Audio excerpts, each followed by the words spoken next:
Responde a mi clamor, Dios mío y defensor mío. Dame alivio cuando esté angustiado. Apiádate de mí y escucha mi oración. Y ustedes, señores, ¿hasta cuándo cambiarán mi gloria en vergüenza? ¿Hasta cuándo amarán ídolos vanos e irán en pos de lo ilusorio? Sepan que el Señor honra al que le es fiel. El Señor me escucha cuando lo llamo. Si se enojan, no pequen. En la quietud del descanso nocturno, examínense el corazón. Ofrezcan sacrificios de justicia y confíen en el Señor. Muchos son los que dicen, ¿quién puede mostrarnos algún bien? Ah, Señor, que sobre nosotros brille la luz de tu rostro. Tú has hecho que mi corazón rebose de alegría, alegría mayor que la que tienen los que disfrutan de trigo y vino en abundancia. En paz me acuesto y me duermo, porque solo tú, Señor, me haces vivir confiado. Salmo 4, del 1 al 8. Amén. Amén, amén. ¿Les parece familiar esa porción bíblica? ¿Quién no que ha conocido el Evangelio en su niñez? ¿Quién no recuerda como el texto bíblico de las buenas noches? La porción de la Escritura de la hora en que los niños van a dormir, lo que los padres les enseñamos a nuestros hijos en el Señor, a nuestros hijos acerca de su confianza personal en la protección, en el amparo de Dios. Hermoso el Salmo 4. Hay algunas ideas que quiero compartir con ustedes, pero necesito tomar este salmo y partirlo en 4 pequeños fragmentos. La primera parte son los primeros 2 versículos hasta el primer interludio en donde dice Selah, que debemos detenernos para meditar. Y se responde a mi clamor, Dios mío y defensor mío.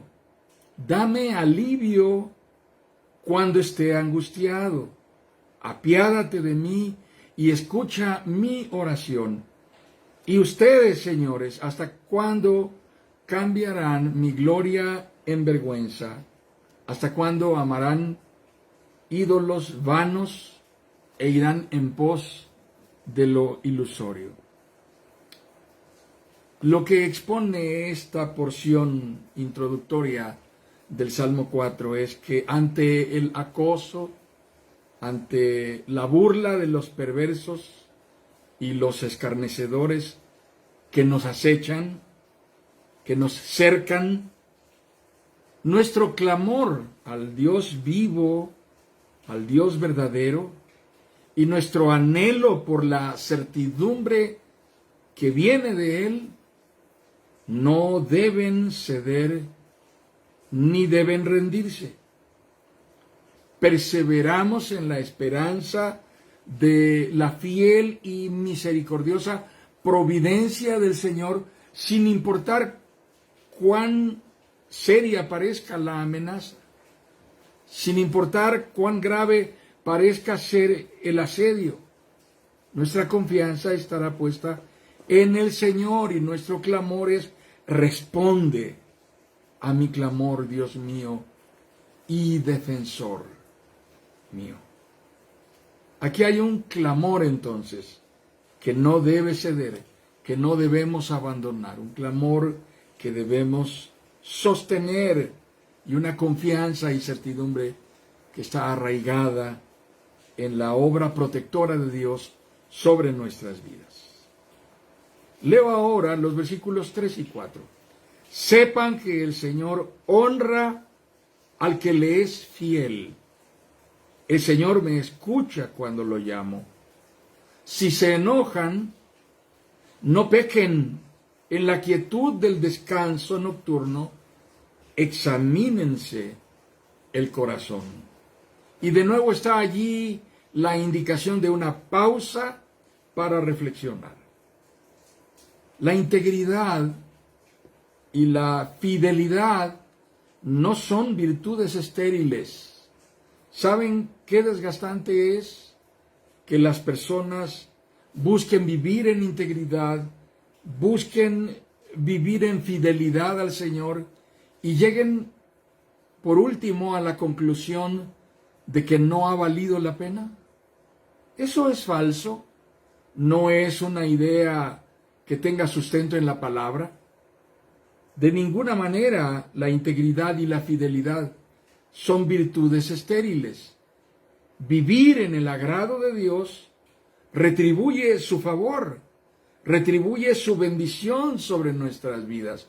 No hay utilidad en vivir contrariados con Dios, disgustados con Dios por aquello que no fue como nosotros deseábamos. En realidad, cada día es una oportunidad. Cada día es una oportunidad para hacer cuentas y delante de Dios buscar la pureza interior. Continuamos en el versículo 5, Salmo 4, versículo 5. Ofrezcan sacrificios de justicia y confíen en el Señor. Muchos son los que dicen: ¿quién puede mostrarnos algún bien? Haz, Señor, que sobre nosotros brille la luz de tu rostro. Tú has hecho que mi corazón rebose de alegría, alegría mayor que la que tienen los que disfrutan de trigo y vino en abundancia. Esta breve porción, que en este caso no termina con una indicación de interludio o pausa, como en las dos porciones anteriores, nos lleva a pensar cuál es el origen, de dónde procede nuestro gozo, nuestra alegría mayor, de dónde procede nuestra satisfacción, nuestro regocijo. Y el salmista apunta hacia el Señor. El bien supremo, el mayor anhelo alcanzable, no reside en las cosas que podemos cuantificar, no reside en lo tangible, sino en vivir en la certidumbre de tener el favor de Dios sobre nuestras vidas. Por eso la mayor riqueza para el salmista, tal y como la describe, es que los ojos de Dios estén posados sobre él. Tú has hecho que mi corazón rebose de alegría, alegría mayor que la que tienen los que disfrutan de trigo y vino en abundancia. Estamos hablando de la fuente de nuestra mayor felicidad. Y finalmente está esta última porción del Salmo, el versículo 8, que es quizá el versículo más conocido del Salmo 4. En paz me acuesto y me duermo porque solo tú, Señor, me haces vivir confiado. Lo que nos dice aquí es que el verdadero descanso, el descanso real, el descanso reparador, no radica en dormir 8 horas. Podríamos tal vez dormir más de 8 horas y aún así no conseguir el descanso reparador, restaurador que deseamos tener. Y la razón es que el descanso no radica en echar el cuerpo sobre el lecho, sino en hallarnos reposando en la completa dependencia del favor y de la gracia de Dios. El verdadero descanso, hermanas, el verdadero descanso radica en de pronto descubrir que estamos bajo el amparo, bajo la protección de un Dios soberano, omnipotente, que nos ve no como alguien extraño, que viene a Él en la noche a pedir protección y resguardo, sino que nos ve como un Padre que viene a arroparnos para que nuestro descanso sea verdadero y eficaz, reparador. Realmente no podríamos descansar si no es en la completa dependencia del favor, de la providencia, de la gracia, de la fidelidad de un Dios soberano, omnipotente, que vela por nuestro bienestar. Nuestra confianza está allí. Sobre esa columna radica nuestro reposo. En la Biblia el concepto de reposo es un concepto teológico muy profundo. El reposo tiene que ver con esta forma de esperanza última y plena en que Dios tiene guardado nuestro depósito, que no hemos invertido en vano nuestra vida en confianza en Dios, en descansar en la obra maravillosa que Dios ha llevado a cabo para darnos plena certeza de fe. Bien, esta reflexión del Salmo 4 nos lleva nuevamente a afirmar lo que los salmos son. Nuevamente nos encontramos con esto que los salmos nos expresan una y otra vez. Si ustedes se dan cuenta, hay expresiones tan parecidas a lo que nosotros diríamos, y quizá por eso nuestros pasajes de la Biblia predilectos son en muchos sentidos los salmos, y la razón de ello es que se parece en mucho lo que los salmos describen a lo que nosotros experimentamos. Nuestras aflicciones, nuestros temores, nuestras dudas, nuestras ansiedades, nuestra necesidad de protección, de amparo, de cobijo. De manera que cuando leemos los salmos, inevitablemente nos sentimos identificados con lo que está exponiendo el salmista como parte de su propia experiencia de depender de Dios, como parte de su propio aprendizaje, como parte de su propio caminar con Dios, aún caminar con Dios por senderos sinuosos, por senderos complicados, por senderos difíciles. Si caminar con Dios no tiene que ver con solo caminar por donde es fácil andar. Caminar con Dios tiene que ver con ir de la mano de Dios, descansando en su amparo y dirección, aunque el camino sea complicado, pedregoso, difícil. Bien, esta es la forma en la que los salmos, al leerlos, despiertan nuestra expectación para que hallemos en ellos las mismas necesidades que nosotros estamos experimentando y descubramos en los salmos la manera de acercarnos a Dios y encontrar en Él nuestra protección y amparo. Ahora, quiero que entremos en una parte de nuestro estudio que hemos estado desarrollando desde hace un par de semanas atrás sobre el tema de la supervivencia devocional y una profundización de lo que es la piedad cristiana. Y quiero ahora abordarlo desde una porción bíblica que es el pasaje de 2 Timoteo capítulo 3. Voy a leer para ustedes algunas porciones del capítulo 3 de la segunda carta del apóstol San Pablo a Timoteo.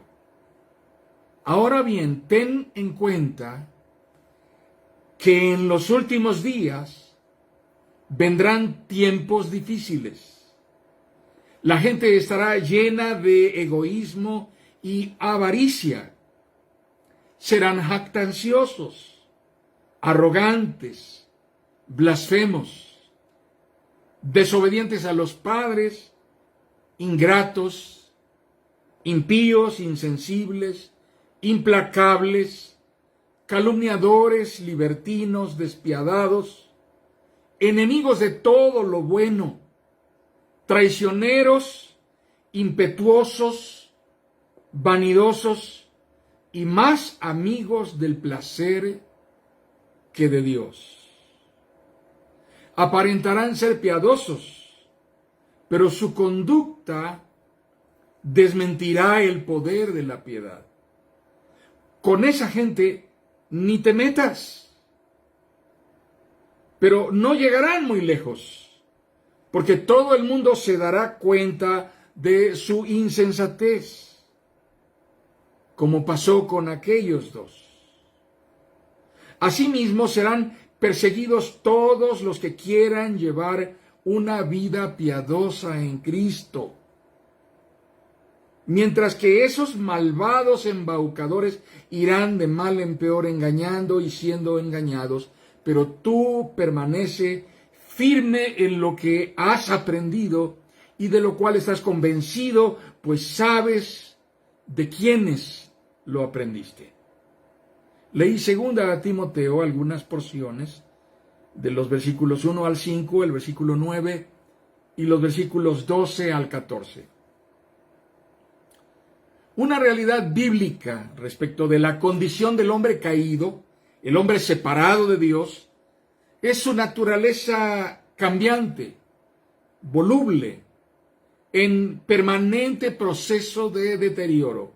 Cada vez la decadencia es mayor, cada vez la ruina moral y espiritual son más notorias en la condición del hombre que vive separado de Dios. Este pasaje es un llamado profético que advierte a la iglesia acerca de los tiempos por venir. Hace 2000 años, los días del escatón, o días postreros, como se traduce la palabra escatón, los días últimos, o tiempos finales, como se les denomina doctrinalmente. Los hombres de esta generación están caracterizados, entre otros signos, por la condición pervertida, depravada, más hundida en su estado de corrupción y de maldición.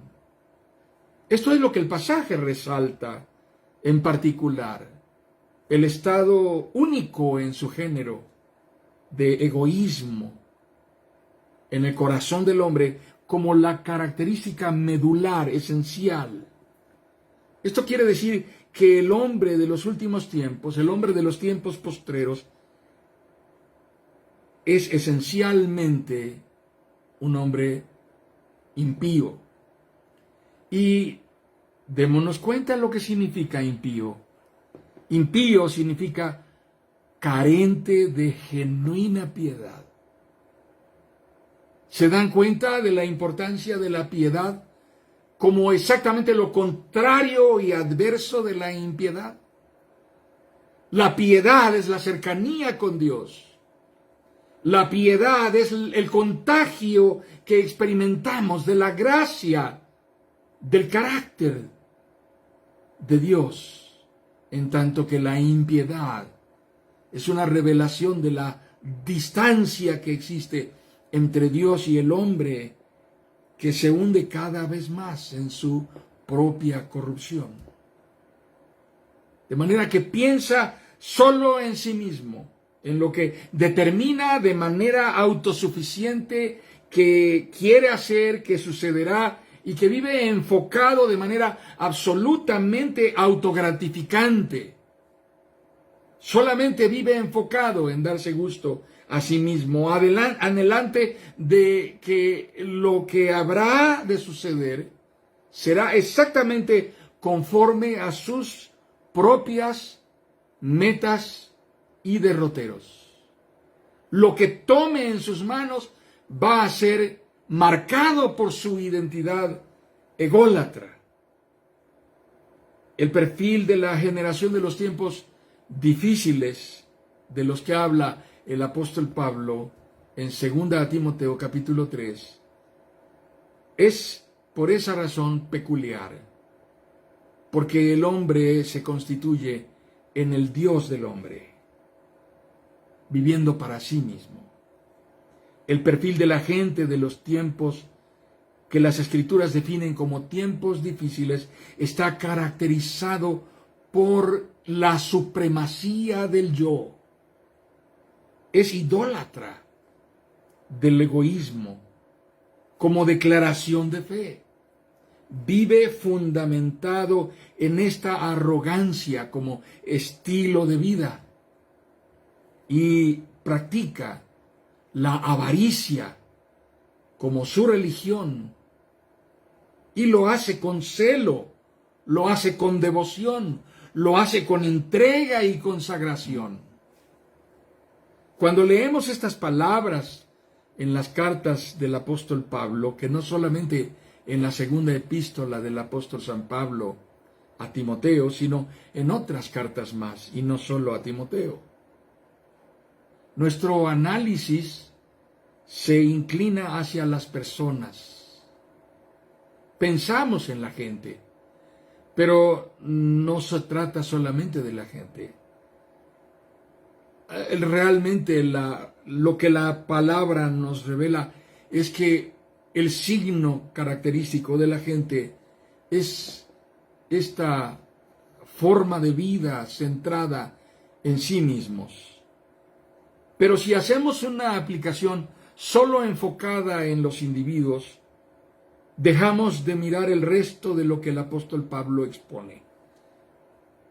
No es menos impresionante y sí es mucho más realista conforme al texto que estamos leyendo, la porción de la Biblia que estamos leyendo, si extendemos nuestra comprensión y nuestra interpretación en el énfasis que el apóstol Pablo está haciendo.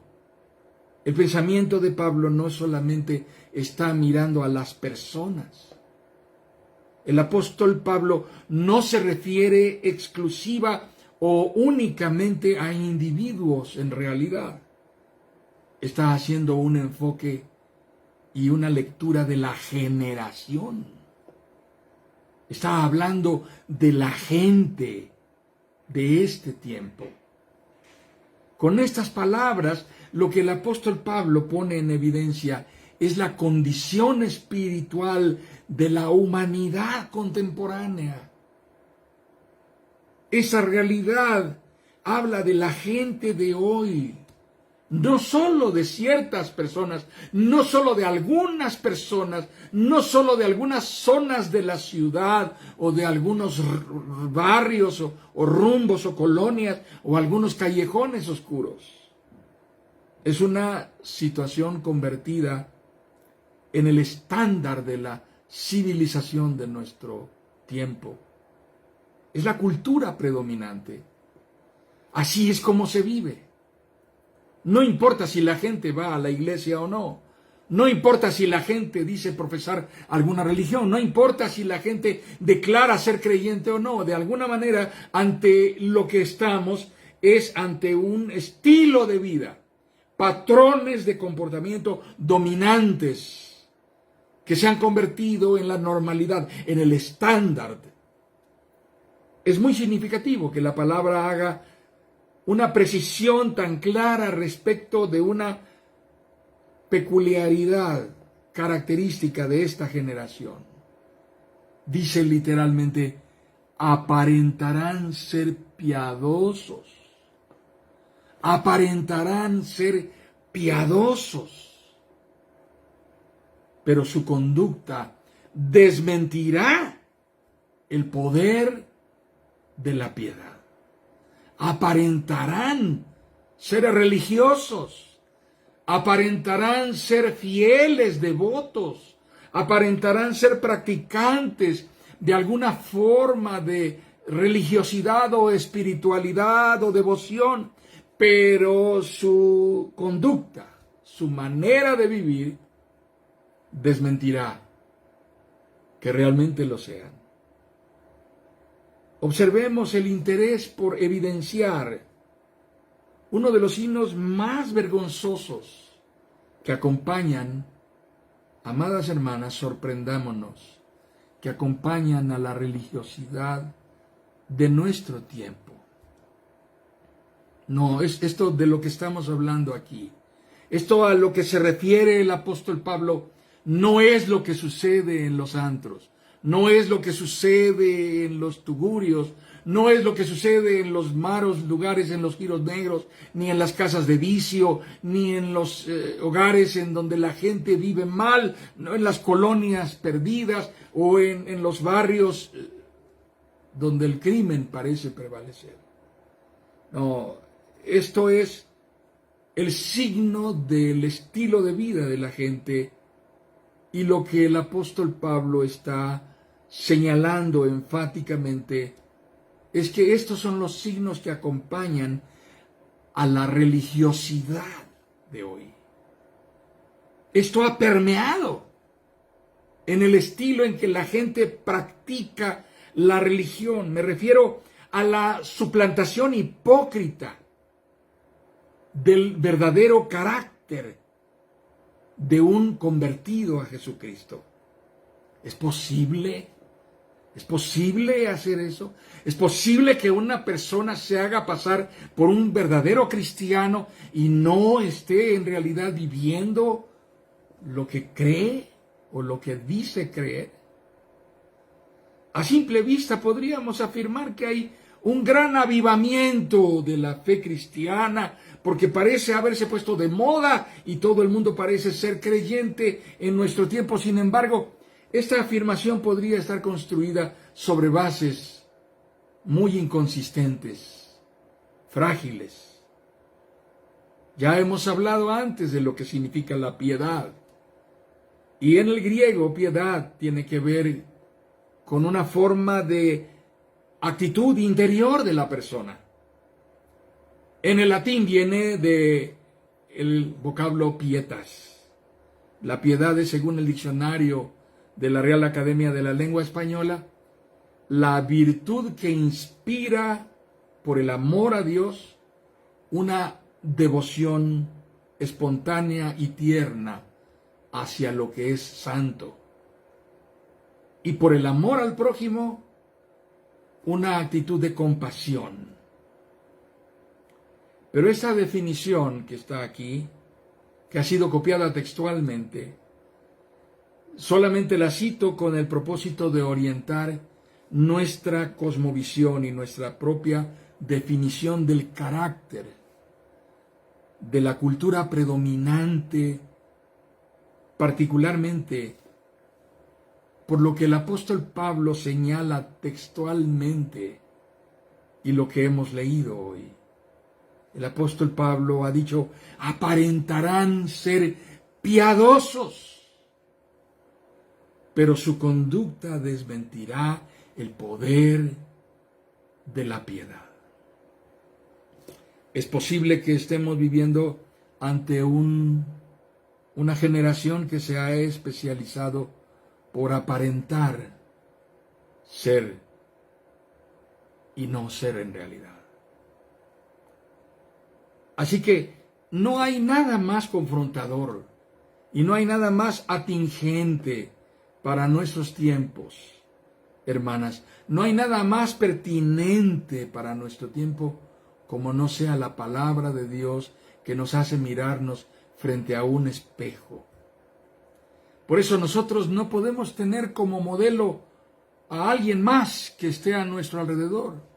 Podríamos confiar en una persona a la que creemos un cristiano verdadero y terminar finalmente decepcionados. Recuerdo cómo Jesús confrontó a quienes lo condenaban y lo juzgaban y les dijo, ¿qué es lo que han salido a ver? ¿Qué esperaban encontrar? ¿Escucharon a Juan? ¿Lo oyeron predicando? ¿Vieron cómo era un hombre asceta que se privaba y ayunaba y predicaba y vestía piel de camellos? ¿No comía más que miel? Bien. Y ahora se encuentran conmigo. ¿Y quién parece ser el que tienen frente a ustedes? Un hombre que convive con gente que tiene mala fama, que tiene mal testimonio, gente proscrita socialmente, y se sienta a la mesa con ellos y bebe vino en sus mesas. Jesús también estaba haciendo énfasis en esta tendencia del fariseísmo de su tiempo, que condenaba a los demás, pero no parecía tener una norma universal que los involucrara a ellos mismos, porque su juicio siempre estaba orientado a reconocer el pecado ajeno. Y hermanas, el pecado ajeno es el más fácil de reconocer. No solo eso, el pecado ajeno no solo es el más fácil de reconocer, el pecado ajeno es el más fácil de confesar. Sí, él lo hizo. Pero cuando vamos a la palabra, somos confrontados por la palabra. Primero y antes que nadie, nosotros al estar frente a ella, somos descubiertos en nuestra propia condición inconsistente, incongruente, incoherente. Bien, pues si bien parece haber una mayor difusión hoy en nuestro tiempo, mediatizada, de lo que es la versión contemporánea de la fe cristiana, no podríamos sustentarlo con un análisis de mayor profundidad que nos permita reconocer si verdaderamente todas esas congregaciones que han proliferado están verdaderamente proclamando el Evangelio de Jesucristo. Los grupos cristianos se han multiplicado ciertamente, han surgido multitud de congregaciones bajo la conducción de liderazgos emergentes que son pujantes, que son aparentemente incontenibles, pero finalmente son poco acreditados. No parecen estar muy preparados. Cualquiera podría en nuestro tiempo pensar que muy pronto llegará el día en que esa fiebre de un cristianismo de moda en auge de crecimiento por el estilo cristiano que parece ser el gusto de todos, en algún momento va a lograr permear a la totalidad de la sociedad y va a conseguir transformar al mundo cristianizándolo totalmente. Tengo dudas sustentadas acerca de eso. Y tengo dudas sustentadas acerca de eso porque cada día veo un cristianismo mucho más deformado, más desfigurado, que es practicado en estas comunidades cristianas, en donde cada quien hace su propia versión de la fe cristiana y su propia versión del Evangelio, y no parece haber un sólido sustento de una vida piadosa que se apegue al verdadero carácter cristiano descrito en la palabra.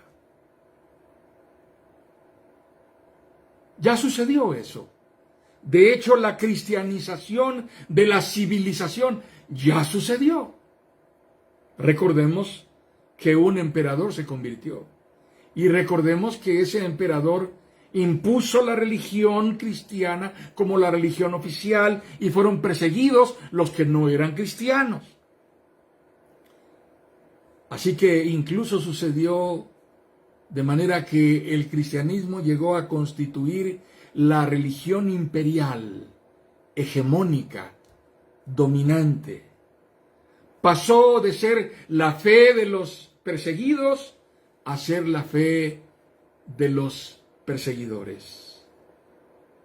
Así que convertir a los dictadores, a los que están en eminencia, y hacerlos portavoces del pendón del cristianismo, en aquel entonces no sirvió para conseguir la genuina conversión del mundo a Jesucristo. tampoco servirá hoy día. No servirá si quienes nos hablan de ser cristianos y de amar al prójimo son quienes tienen el poder político o el poder económico y desde la palestra, desde este podio, nos quieren adoctrinar. Porque hay sobrada evidencia de la forma en que el poder puede corromper incluso a la más cándida expresión de la piedad. Puede envolver y engañar. Puede disuadir y comprar voluntades. Puede comprometer conciencia y principios. Hay sobrada evidencia de la forma en que el poder puede corromper. En nuestra actualidad estamos viendo a las expresiones religiosas, casi de cualquier confesión, promover y sustentar el ejercicio del poder político y anhelantes de asociarse con algún tipo de fuerza que les dé influencia en la sociedad. Pero hay mucho de fondo en esto, y el texto que hemos leído en esta porción, en donde el apóstol Pablo pone en evidencia que habrá apariencia de piedad, al mismo tiempo que una rotunda negación de la eficacia de la piedad. Hay mucho de fondo en esto. La palabra nos lleva a entender que es pertinente hablar de esto en nuestro tiempo, en nuestra circunstancia. Quiero hacer un análisis breve que tiene que ver con los protestantismos que han surgido, y me refiero a las denominaciones que se autodenominan evangélicas o cristianas.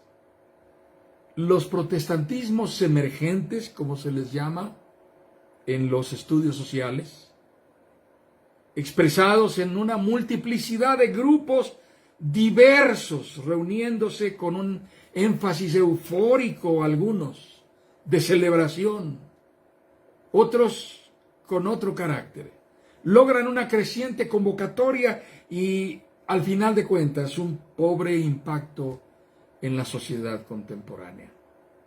Finalmente, no son ellos los que llegan a imponer sus estilos y patrones de comportamiento en la cultura, en la sociedad, sino es la sociedad la que finalmente los absorbe y les impone sus patrones de comportamiento, su cultura y sus preferencias ideológicas. Por eso no es extraño que nos encontraremos grupos cristianos o pseudo-cristianos que predican el evangelio mientras danzan a ritmo de reggaetón, porque hay una forma de promiscuidad cultural, una forma de contaminación que pervierte la pureza de la fe. Quiero citar que esto está registrado, ha sido motivo de estudio serio. Antes del ataque de las Torres Gemelas en el 9/11, el avivamiento estaba aconteciendo en los grupos religiosos de trasfondo no cristiano en Norteamérica. Es decir, los grupos que estaban experimentando mayor avivamiento en el momento previo al 9/11, al ataque a las Torres Gemelas, eran grupos religiosos de trasfondo no cristiano. En sus diversas organizaciones, denominaciones, expresiones presentes en los Estados Unidos. Algunos han hecho un análisis interesante de la motivación de esta búsqueda que llevó a ese avivamiento. Llevó a deportistas destacados, a artistas reconocidos, a ganadores de premios mundialmente famosos, a hacer una expresión de conversión por esta u otra alternativa religiosa o espiritual presente en el fenómeno religioso, cultural y social de su entorno. Así que algunos se cambiaron el nombre porque ya se habían convertido, otros, sin dejar su estilo de vida, decían, no, yo ya me convertí en cristiano, ahora me bautizo y soy miembro de aquella congregación. Y otros más parecían inclinarse por las prácticas esotéricas y de otra índole. La conclusión fue significativa. Esta es la conclusión. La gente en ese momento estaba decepcionada del protestantismo que dejó de ser la opción. ¿Por qué? Dejó de ser la opción dada su falta de genuina identidad cristiana. El protestantismo parecía carecer de un testimonio de genuina piedad apegada al perfil de los verdaderos discípulos de Cristo. En virtud de ello, comenzó esa búsqueda. La gente decía, los cristianos no están viviendo de verdad el cristianismo. Esto detonó la deserción de las iglesias, particularmente de las iglesias institucionales, las iglesias organizadas, estructuradas, con sistemas de gobierno complejos, con edificios vetustos, antiguos y con instalaciones impresionantes de sus oficinas centrales y muchos millones de recursos destinados a las misiones transculturales y a las acciones sociales en nombre del evangelio que ellos representaban. Pero las congregaciones comenzaron a quedarse vacías. Los más jóvenes comenzaron a irse a iglesias más entusiastas, más vigorosas. Parecían estar mostrando un mayor interés por experimentar una espiritualidad más avivada. Pero en fondo lo que estaban buscando era un cristianismo que fuese más comprometido, un cristianismo que fuese más práctico, con un mejor testimonio. Con todo y eso, aún estos movimientos emergentes comenzaron a experimentar también pérdida y deserción por la ruta más obvia, la de la división. Como carecían de estructura, se dividían fácilmente entre sí. Y de una congregación muy grande salían 3 congregaciones porque los líderes no terminaban de ponerse de acuerdo. Y como no había una estructura no solamente de organización, sino de conceptos, de doctrina, de principios, se carecía de una ética del ministerio. Cada quien se sentía cabeza y se sentía superior al otro. Así que esto se debió a la aplastante cultura del relativismo y de la secularización, la manera en que las nuevas generaciones comenzaron a mostrarse no solo indiferentes, sino aún más, completamente adversas al típico llamamiento de énfasis evangélico y protestante. Mientras en los años 50 y 60 una cruzada evangelística del Dr. Billy Graham lograba concentrar a decenas de miles en los estadios. Cuando llegaron los 70s y los 80s, la gente iba con pancartas afuera de los estadios a protestar y a declarar que eso era mentira. Aunado a esto, es de reconocerse que las otras expresiones, entre ellas el Islam y las religiones de los misterios orientales, que traen corrientes como el yoga, el tai chi y todas estas cosas que vienen de Oriente, y además de eso las prácticas esotéricas y animistas parecían demandar una mayor autenticidad en quienes las practicaban, y la gente parecía encontrar en ellos una fe más genuina que se identificaba con su búsqueda, e iban detrás de eso. Así que el éxodo de las iglesias institucionales incluyendo las denominaciones protestantes más reconocidas, se explica desde esa forma de búsqueda desorientada, sumada al hartazgo que se predica desde el individualismo posmoderno, desde el relativismo de la cultura de nuestros tiempos. Eso terminó con el descrédito que cayó sobre el cristianismo occidental, un grave descrédito. Estaba en medio de una debacle que comenzó en los años 70 y se fue consolidando mucho después de la caída de las Torres Gemelas. La magnitud de esta decadencia ha alcanzado a llegar hasta hoy, hermanas, cuando nos toca a nosotros ser testigos de la completa distorsión del Evangelio, la influencia del liberalismo y el surgimiento de un avivamiento de los antivalores, pero desde la iglesia, desde los púlpitos, contradiciendo el orden de Dios. En el fondo, estamos siendo testigos de la más radical negación del carácter y la naturaleza de la iglesia, una negación del Evangelio y una negación de Cristo.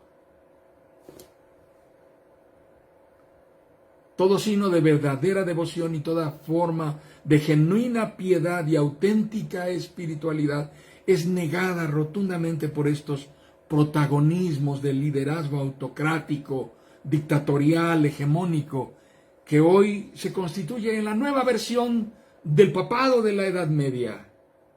Narcisista, desbordado, opulente, arrogante. Con su torpe improvisación, con su notoria clandestinidad, algunos pseudoprofetas y pseudoapóstoles que proliferan por todos lados, y otros pretendidos generales de Dios autoerigidos. No hay cambio. El perfil del hombre posmoderno, ensimismado y relativista, antepone siempre el yo por encima de cualquier otra forma de apego y de afecto. Aún entre quienes se definirían como típicamente cristianos, bajo este paradigma de la cultura y sometidos a esta forma de dominio egolátrico, deja completamente descalificada toda consideración de la piedad como una virtud valiosa, anhelable, deseable. El cristiano light, el cristiano sin ningún compromiso, sin ninguna convicción profunda, sin una verdadera conversión a Jesucristo. Y hay muchos que se llaman cristianos que se encuentran en esa circunstancia y no mostrará nunca, no mostrará inclinación alguna por el Dios de la Biblia. No confesará un evangelio que implique autonegación y ni siquiera se sentirá aludido por el llamado de Jesús a mostrar un carácter que evidencie frutos de un verdadero arrepentimiento. Antes de eso preferirán hacer su propia versión del evangelio, adaptándolo a sus preferencias, a sus inclinaciones desviadas y pervertidas. Toda forma de espiritualidad o devoción estará necesariamente al servicio de la autogratificación y de la autosatisfacción. La fidelidad a toda prueba de aquellos mártires cuya sangre fue derramada por las fieras en los tiempos de la persecución. Aquel testimonio está tan lejos de la gente de estos tiempos difíciles, y esto constituye precisamente una negación generacional de la eficacia de la verdadera piedad.